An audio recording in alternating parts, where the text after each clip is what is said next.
Hello, everyone, and welcome to this Pi Chat Live. I'm Kim Martin. I'm Deputy Editor at the Pi News, and I'm delighted that you can all be with us today for this conversation on Recruitment Reimagined, how AI is elevating student quality and fit. So, as many of you know, student recruitment is undergoing rapid change, shaped by evolving expectations, advancements in technology. So today, we're really going to explore AI's role in this transformation from meeting student demand to addressing challenges when it comes to diversity, quality, and fit in recruitment. We will also be looking at some of the concerns that some of you may have about AI in this space and really looking ahead at how student recruitment should evolve to meet the needs of diverse cohorts of students. So I'm absolutely delighted to be joined by Alan Bahia, Director of Sales and Marketing at UAPP.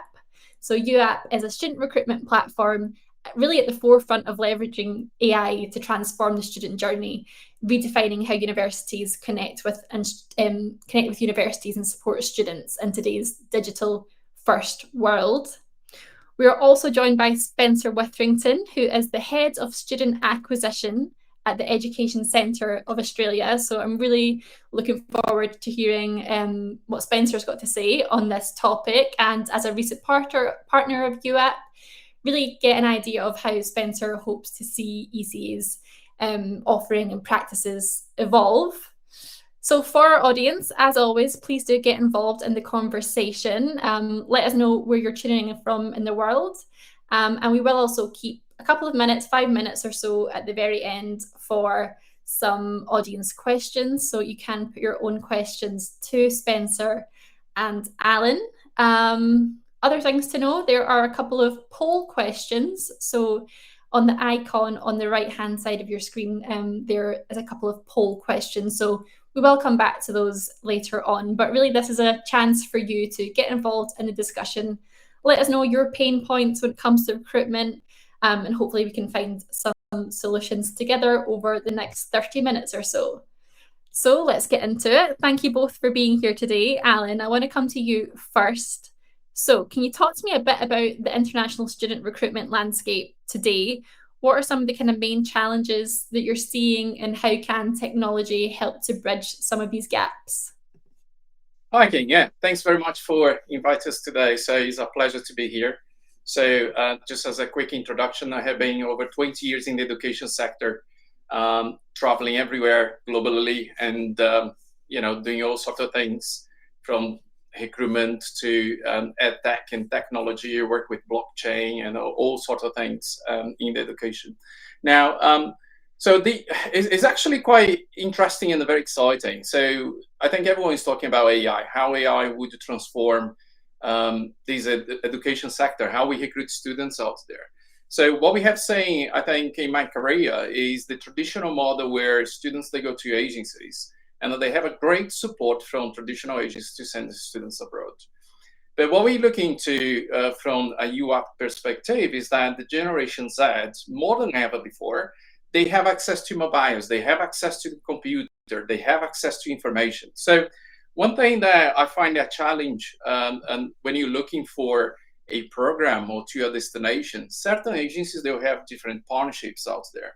So if you go to agent A, they would offer a destination, they would offer a program because they have a partnership with a particular institution, or either way, right? So from a UAPP perspective, I think with the AI coming to the picture, we'll be able to touch students everywhere, anywhere, online.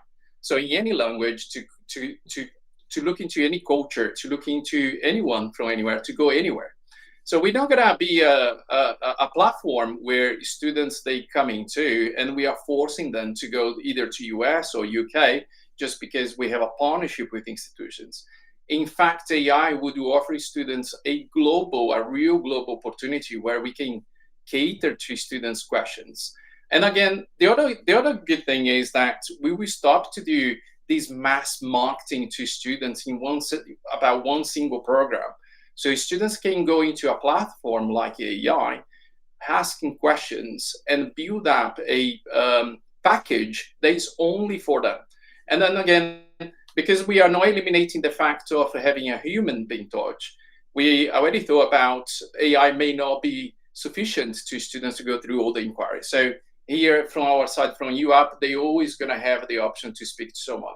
But we're not going to have agencies. We don't have agencies anywhere. Everything we do is purely digital. Just putting things in context quite quickly. I was looking online, and it looks like if you are 45 years old, is only about 13% globally of those kind of people using internet. Under 35 years old is about 60%. So that tells you a little bit that the new generation where we want to target is coming from this Generation Z that is very savvy on the phone, on the computer, looking for things. And they want to respond quick. So they don't want to travel to an agency, waiting 2-3 days, and they're never going to stop to exist. I'm not saying my solution is the only solution. AI is the only solution, it's not. But I think we'll change how we are doing things globally. Okay, thanks, Alan. That kind of sets the scene nicely for us. Spencer, coming to you, keen to hear your perspective. Does what Alan's saying, does that fit in with the work, with what you're seeing in your work as well? For you, what are kind of the broader challenges that are currently shaping recruitment? What are you seeing at ECA? Definitely. I think the traditional recruitment model needs to be replaced by something intelligent, data-driven, sort of digital first, that optimizes for personal preferences and recommendations of students. I think there's lots of stuff that's facing that's challenging for educators and international institutions at the moment. But the future of student recruitment is creating intelligent, adaptive platforms that understand and proactively support each student in their journey and what their unique aspirations are. So I think what Alan said is exactly in line with what we're thinking. Okay. And Spencer, with that in mind, what are some of the priorities that you have when it comes to recruitment? Is it diversification? Is it quality? Is it fit? What are some of the kind of key areas that you're really honing in on in terms of recruitment? At the moment, I don't think I'm the only person in the market that is looking for volume and quality at the forefront. Don't get me wrong, I think diversity is important. It enhances classroom experience and can protect you from market shocks. Look at the Nigerian Naira or the removal of PGT dependent visas. But at the end of the day, if the business doesn't have enough students, it can't keep the lights on. So like many other providers in the market, I'm trying to do as much as possible with the resources that I have to maximize return on investment. Okay, so Alan, it's obviously very important for you to kind of tie in with the needs of Spencer, but you did touch upon that kind of evolving student expectation and how this next generation of students are looking to search for courses and search for destinations at universities. Can you talk a bit more about that kind of evolving student expectation when it comes to recruitment and the wider journey? And where are we at with the technology right now? And how does technology need to adapt and evolve to meet those needs? Yeah, Kim, I think that's really interesting what Spencer just said. That I think the view we have from our end is also, again, when our students make, I have been international students 20 years ago, right? So it's not an easy journey. It's one of the biggest decisions you're going to make in your life. So I ended up coming, from Brazil, and here I am in London, in the UK, for the next 20 years. So it transforms people's life. So, but the challenge is that there are so many questions when you apply to a new program or to go to another country. You don't know the language, you don't know the culture, you don't know how you're going to get flights to there, who's going to see you at the airport. There are so many questions, right? So I think at UAPP, what we are trying to achieve is perhaps to give students a broad option and also to be able to track their progress. So the experience we want students to go through is you search for the program, you search for the destination, but also we would provide students as one-stop shop offering. So you can find your accommodation, you can find your traveling tickets in one single place, which is easy to track. And as I mentioned before, I think The problem we have right now is about the speed of providing students feedback, right? As a no traditional agency, we send applications to multiple institutions out there. Some of them, they are very quick. Some of them, they'll take a month or two to come back to us. The students, they don't want to wait anymore. They want it there and then. They can have information saying universities, they are moving to WhatsApp and being able, hey, yes, you are accepted, you're not. So I have been the international digital credential system doing presentations everywhere. We talk about metadata, where you have students' outcomes from college, from university, that grades are there. You don't need to call university in Brazil to check if the document is real. So things will evolve. It will be a lot quicker. So I see a major transformation. Everything, this is not going to happen overnight. But what we see is that things are moving really, really fast. And as an organization, if we don't move as fast, if we don't adapt ourselves to cater for those students, we might be out of the market. So, and that's how the platform is being building up, and that's what we're expecting from students, to have overall a better journey through the process and be able to track what they are doing, where they are, where is the response. Because nowadays the customer journey, I have to say, from my experience, is we have to be honest, is not great. It's not great from that perspective. I can talk about all my competitors out there or people in the industry. We are trying to do a good job. Is it actually being a good job? Are we delivering what students they need? I still hear lots of complaints from students. On the other side, we haven't mentioned yet. So we moved from a traditional market to aggregators, and I'm calling ourselves Global Education 2.0, right? So, which is the AI evolution into this process of recruiting students. So the second phase of the model with aggregates. So what I see between my colleagues is that there is a lack of quality in terms of applications. So there are multiple layers when you recruit the students. So they will feed their own market in the gap, but for us, we don't want to go into that direction. So we want to go into a direction where AI would enable us to talk direct to students, understand who they are, what they want from us and from their institutions and from that journey, and then perhaps have a better outcome when they are choosing what they want to go, other than being told you have to go to US, you have to go to University ABCD. We don't want to be part of that. We want to be part of a great journey with the students, if that makes sense. Okay, and I want to go back to that idea of the one-stop shop. So how do you see that evolving for UAPP in particular, or perhaps just the kind of bigger picture? But what other kind of features, what other kind of products does that lend itself to on the student journey? We are very excited about that, Kim. So we call ourselves a one-stop shop anyway. So part of the ecosystem that we are building up, we'll be offering accommodation. Of course, we are not building up everything by ourselves. We are teaming up with multiple players in the market, and the more the better. We don't want to close our doors for anyone. Everyone is welcome into our platform.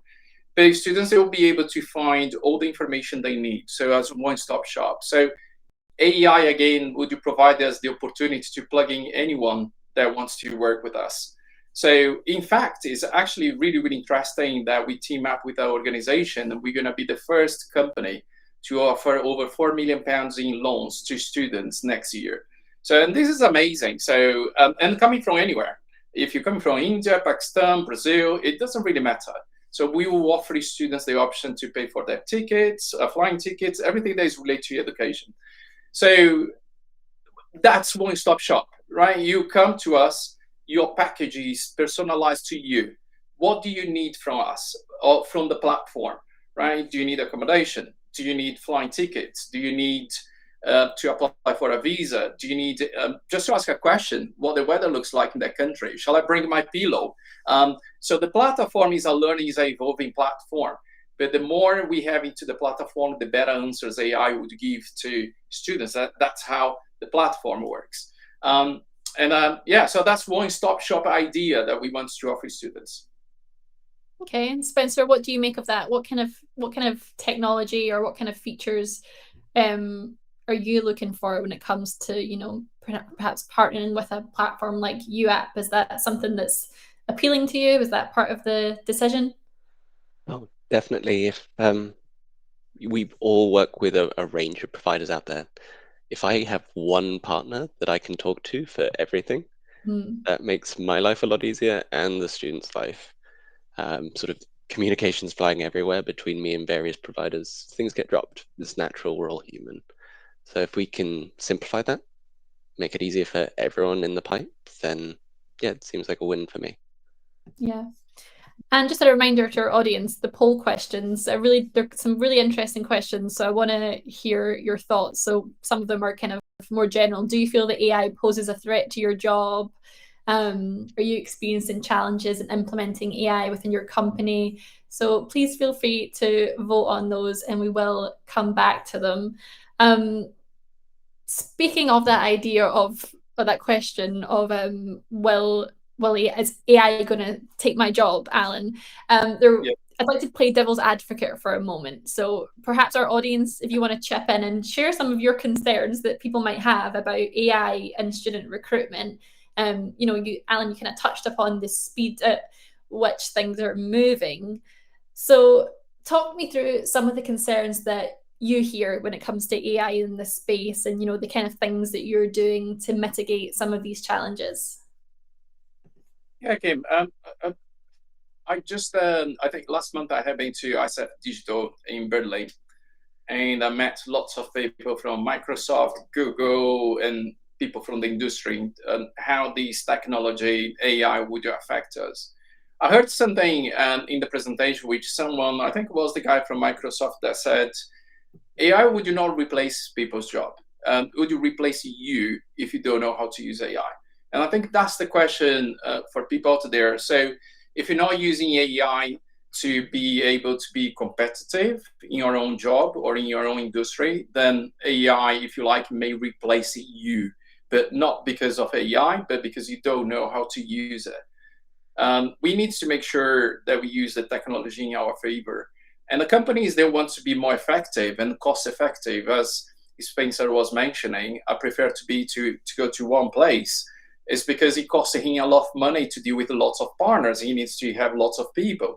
So if AI is offering him that possibility to have one-stop shop, as we do, for example, for Spencer, would be an easy way to track all this. We have an API for the ones that doesn't know here. We can plug our system into the university systems, and the Spencer can actually follow up saying, hey, Mr. Bob is coming here for a master's program, and actually he already booked accommodation. Oh, no problem. Okay, so that's great to hear. So I'm happy to provide him with an offer letter in the UK ACAS, perhaps to apply for the visa, because it looks like everything's sorted.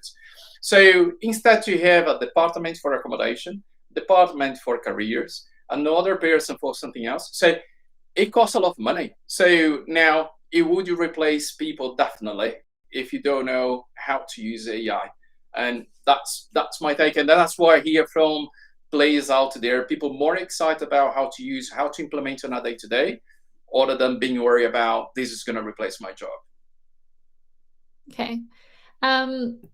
We'll go to the poll question. So the second poll question was, do you feel that AI poses a threat to your job? And you'll be happy to know, Alan, that 100% of voters do not feel threatened by AI. So that's good to hear. Yep. Another question was, are you experiencing challenges in implementing AI within your company, institution, or role? So 25% of voters are facing challenges. I don't think you'll be surprised to hear that. Another 25% haven't encountered any challenges yet, and 50% are planning to implement AI in the future. I don't think any surprises there. What about you, Alan? No surprise. And I think I have no surprises in that. AI is new to a lot of people, but if you don't try, you're never going to learn. I think the other point is that depends on the organization you're working for. If you work for a massive enterprise, things takes a long time. Public universities, I work for 3, and I know it takes even longer to implement anything, to go through multiple layers, and that's a challenge. So institutions, they'll have to evolve. I see that, but and I think that's one of the reasons nowadays I chose to work for a startup. So we make things very quick, just to, again, to put things into perspective, as I say, I think 2 weekends ago, I was sitting on the weekend in my couch, and I have created a piece of marketing for online. Use a platform that would you have a person there, you put in the text on AI, and the person comes on video and blah, blah, blah, blah, blah, blah. So I created that in 10 minutes. So I don't need an agency. I don't need a marketing executive. I don't need a designer. So I have done in 10 minutes sitting on my account, and is online generating leads to us today. So so you can face multiple challenges, but it's about testing and error, trying to see what is coming out there and what is viable to your business. How can you save money? How can you save time? Because the competition, as you said at the beginning of this, is huge, right? So if we are not doing things in a different way, if we're not adapting ourselves to the new generation that is coming up, they're expecting services to be so quick. It's just, we are looking to organizations to fall in pieces, because how are you going to compete? If I give you an offer letter in 5 minutes to you, and my competitor gives to you in 2-3 days, you're definitely going to prefer to work with me. So, and the AI and new technologies will provide that. But there is always a challenge. Like I said, we work with universities, it takes ages. We are trying to bring universities on board and say, work with us, let's integrate systems, let's find a common ground where you can provide a better service to your student. I'm just in between. It's not my student, it's the university student. So, and that's where people, they need to understand. But I'm not surprised about the outcome of this. Okay, and the final question that we put to the audience was, do you believe AI provides a competitive advantage to your company? Again, not many surprises there. So over 80% voted yes. And we had about 16-17% who aren't sure yet. So there was no no's there, which is quite interesting. And something that I'll come to both of you for this part, but I'll come to you first, Spencer. Something that comes up time and time again in this conversation is the kind of battle to get the balance right of the human element and that human touch, and kind of really leveraging technology, moving forward in a digital first world. So Spencer, what are your thoughts about how you wish to move forward with kind of balancing the efficiency of AI tools, but then really is that personal interaction when engaging with prospective students, is that still important to you? Yeah, so I think from a recruitment perspective, AI can totally transform the student acquisition process, creates personalized, efficient, and data-driven experiences for these students, for both the institution and the student. But I still think there needs to be a human in the loop. We can't forget we are selling a luxury good. If we're asking a student to come to the UK for a bachelor's degree, they're probably going to spend around £100,000. That's pretty luxurious. And I don't know about everyone, and it may just be my opinion, but I still think a human needs to be involved in that process. I think the key is seeing AI not as a replacement, but as an intelligent augmentation, sort of enhancing the experience, not just for your users, but for your staff. Alan, is that something you agree with? Yeah, I agree. I think as a business model, again, going back to my Global Education 2.0, we look into several business models, and we do understand, I think, the human touch will never disappear. Agencies, they will be there. We will be part of this new evolution where we are just another section of the market that people prefer to use. Now, from our perspective, we are launching the platform, the AI, in multiple locations in 2025. And to address that problem, we would have local advisors in each country. So the student, again, would be able to search anything, anywhere that they want to go. But also they would be able to speak to a human being over video. We're not going to have physical agencies anymore. But we would have that personal touch. Hey, you got all this information online. Do you still like to speak to someone? And that someone is not someone sitting in India, where some companies really have a massive call center sitting there. We will have a particular person sitting their own location, right? If you're coming from Morocco, if you search for a program, you search for a destination, you have AI telling you those are your options based on your budget, based on the information you provide to me. But do you still have questions? Do you like to speak to your human being? They'll be able just to click and speak to someone. So, and this is a model that we think would work for us and work for many, many students out there. Because also we save time, we save money, we are more efficient, and we believe that the information we would provide will be top notch to students to choose what they want to do. Okay, and I can see audience questions have started to come in, so I've still got one more question for you, and then we'll go to our audience questions. I just wanted to talk about, Alan, in terms of so the title of this webinar is how AI is elevating student quality and fit. Is there anything else you'd like to say about that, about kind of the ways in which the AI can really work to help providers, dispensers, really to get that quality and fit?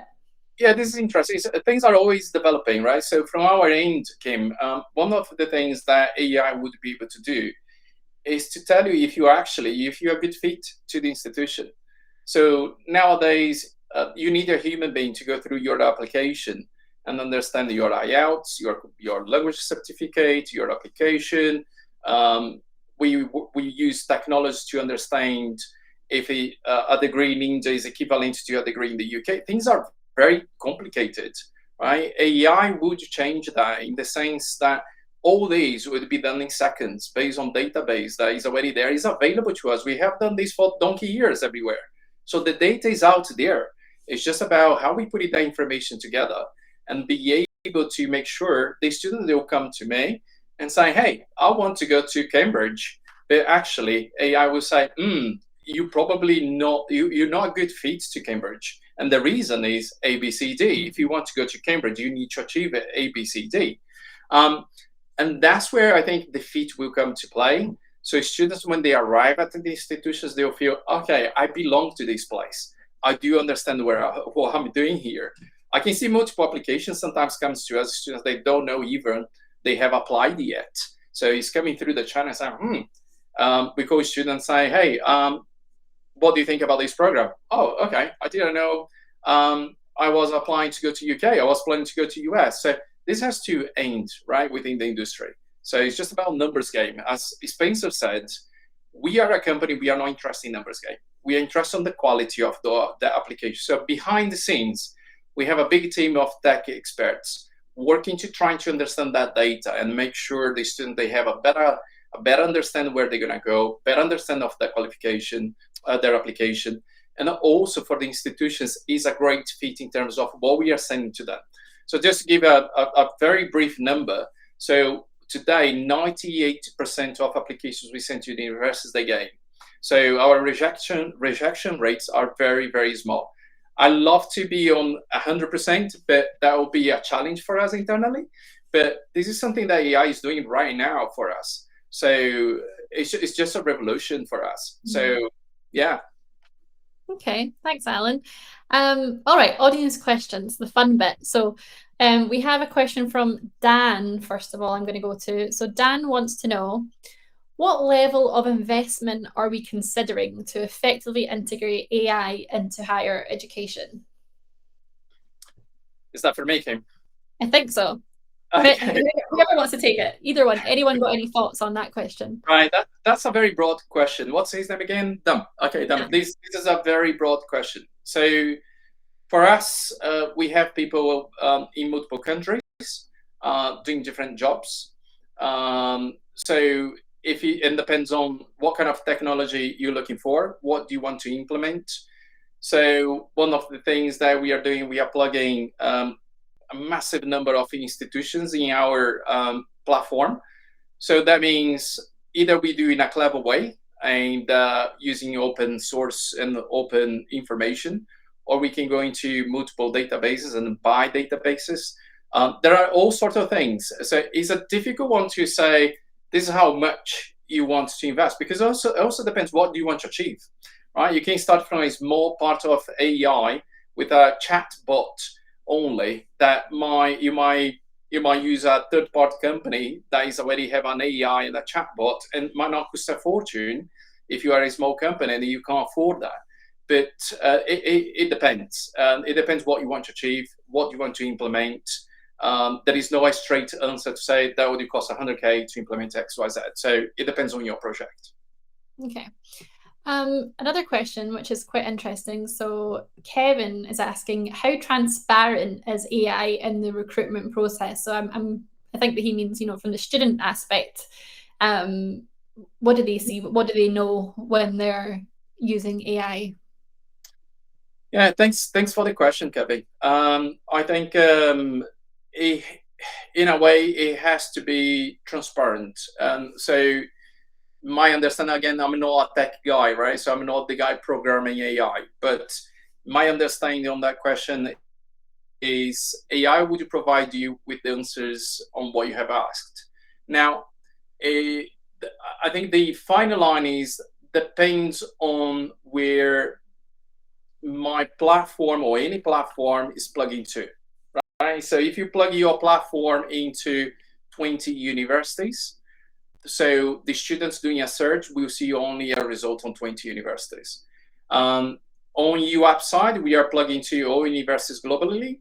So when you do your search, you see any university from anywhere. So we are targeting now from our side about 6-7 destinations.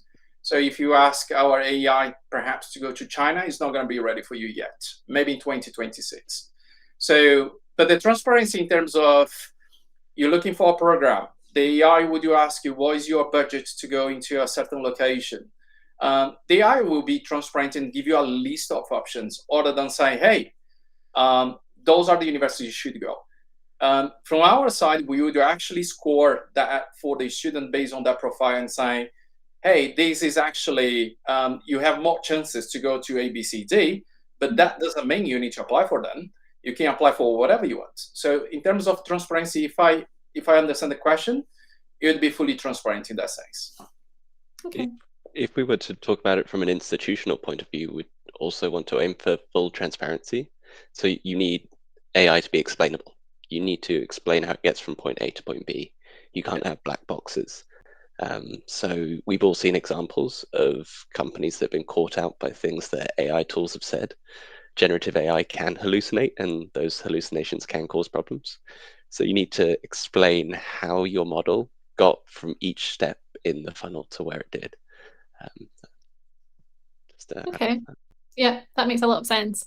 The next question kind of follows on nicely. So Paloma wants to know about when the AI gets it wrong. Is there a sort of feedback loop to retrain the model? Does that ever happen? It can happen. And sometimes I think what the evolution we're going to see in the market is about prompts. So I think the challenge is that when you look at traditional database, you're clicking boxes. And then what you're doing is just filtering information. AI is a lot more complex. So, and then I think what you see from ChatGPT and all other technologies there, you see a disclaimer, right? I'll write this for you. You might say, hey, ChatGPT, can you write me a new CV? By the end, you'll say, hey, double check. We are actually provide you information, but the decision is yours to make sure that information is correct. So I don't think AI is at to the perfection of saying everything that AI is saying is 100% true. And but that's I'm not over concerned about that, Kim, because it's the same. You're going to an agency, and they'll tell you what they know. It could be that that's not 100% accurate either, because people, they don't have enough training. It could be anything. So now AI is not perfect. So now the good thing is AI learns better than human beings, I would say. So by the time you get right, you're not going to have wrong. You're not going to make mistakes. AI does not sleep. AI can work 24 hours. So there are lots of benefits to use AI. But yeah, it's not going to be always a perfect tool. Now, I think that's one of the reasons that for us at UAPP, you can use AI, but if you want to speak to someone and say, this actually is a little bit strange, so I'm not too sure what that means. Let me speak to someone in my country, my language, and say, is actually the, because the other thing, look, the fees, for example, from universities comes from their website. So the AI model now goes to institutions' website and say, hey, I know the fees, I'll tell students. Now, if the fee is incorrect on University A, the AI would provide that information because it's a public information. That's what university is saying. So AI is also subject to those mistakes because a human has done a mistake to not update the information on their website. So it's not perfect, definitely not. But we can fix. If someone raised to us or speak to someone in our team and saying, why the fee is £30,000 per year? Actually, it's not. We will inform the university, and these would be addressed within the technology. But there'll be evolutions with AI, which AI will pick up those challenges in advance within the tech team and say, hey, there is a problem here. This is out of scope. So 30K doesn't sound to be a feasible fee, and that would be advised by AI internally ourselves through multiple layers that we have within the system. But no, I don't think it will be never perfect, but it will evolve. Okay. Well, we are sadly out of time. I feel like we could just talk about this, there's so much to say. But for any of our audience, any of our viewers here, if you are interested in hearing more about how you can partner with UAPP, your institution or university, there is a green button on your screen below us. So you can register your interest as a university partner. So please do if you're interested. But otherwise, Spencer and Alan, thank you so much for your time today. I feel like we covered a lot of ground, and hopefully, it's just nice for others to kind of hear about pain points, and it's a really interesting conversation to have. I'm sure that lots of useful bits out there for our viewers. So thank you so much for joining us for this Pi Chat Live, and for our audience, I hope to see you again soon. Thanks, both.